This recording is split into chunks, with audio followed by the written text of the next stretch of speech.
яг хаана вэ? Би чамд гэртээ байна гэж хэлсэн биз дээ. Гэртээ байгаа ч үгүй юм.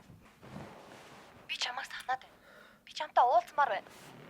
Би гэрээсээ гарч болохгүй шүү дээ. За. Тэгвэл би танах руу яваад орох юм. Чи юу яриад байгаа юм бэ?